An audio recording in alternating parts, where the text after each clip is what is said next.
గురువు అని ఎట్లా వచ్చారు అంటే ఇప్పుడు ఏం చెప్తాడండి? మీరు ఇందాక ప్రశ్న వేశారు భగవంతుడు ఉన్నారా అని. ఏదో మూలం ఉంటది కదా, గురువు రావడం అంటే దానికి కారణం ఉంటుంది కదా. అందుకే వాళ్ళని కారణ జన్ములే అని అంటారండి. ఉమ్, గురువు ఎట్లా వచ్చాడు అంటే దానికి ఇంకా మీ అది మీకు వదిలేసిందే. ఉమ్, ఎందుకంటే ఏదైనా ఎట్లా అంటే సృష్టి నియమం అండి. ఉమ్, ఈ సృష్టి నుంచే ఒకప్పుడు కొందరు సృష్టినే ప్రకృతినే భావించి బతికేవాళ్ళు అనమాట.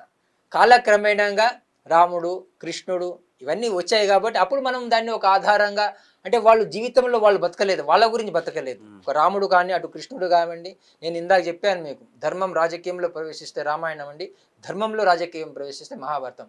మంచి ఒక నాణ్యానికి రెండు పక్కల విలువ ఉంటుందండి, ఒక ఆయనకి బోత్ సైడ్ వాల్యూ ఉంటుంది అనమాట.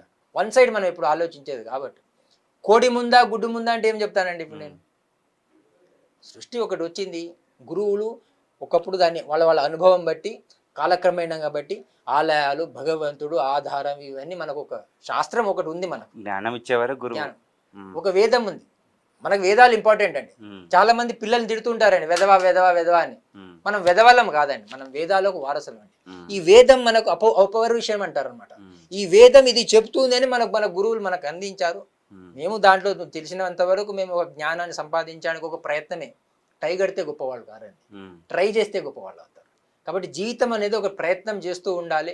తెలుసుకోవాల్సింది చాలా ఉంది, ఎంత చెప్పినా కూడా అది సరిపోనిది అనమాట. అది అనుభవించాలి. భగవంతుడు మనలో ఉన్నాడు, గురువు ఒక వెలిగిన దీపం కాబట్టి ఇంకో దీపాన్ని వెలిగించడానికి ఒక ప్రయత్నం చేస్తుంటాడు. డబ్బా పాలు తాగి అందరు డబ్బు డబ్బు అంటున్నారు. తల్లి పాలు తాగిన వాడిని, తల్లి భారత మాత. అసలు నిజమైన జ్ఞానం అంటే ఏంటి? అంటే ఆ కాషాయ వస్త్రం వేసుకొని, ఆ దండలు వేసుకొని, అది రుద్రాక్షాలు వేసుకుంటే అందరు గురువులు అయిపోతారా? అది కాదండి. ఈ బట్ట త్యాగానికి స్వరూపం అండి. కాషాయం త్యాగానికి స్వరూపం అండి.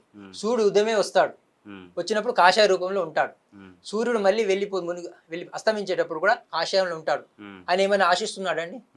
భగవంతుడు సూర్యుడు ఏమి ఆశించట్లేదు కదా. అట్లా మన జీవితంలో కూడా గురువులు కూడా ఏది ఆశించరు.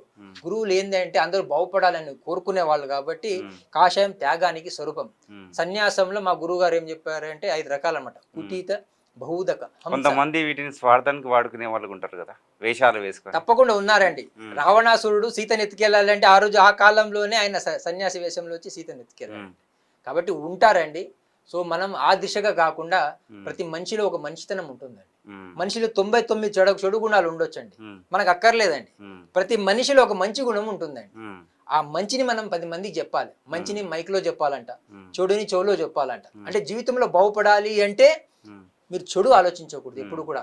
క్యూ న్యూస్ ఛానల్లో పనిచేయటకు అనుభవం గల సీనియర్ వీడియో ఎడిటర్స్ కావాలను సంప్రదించవలసిన నెంబర్ 8688926084.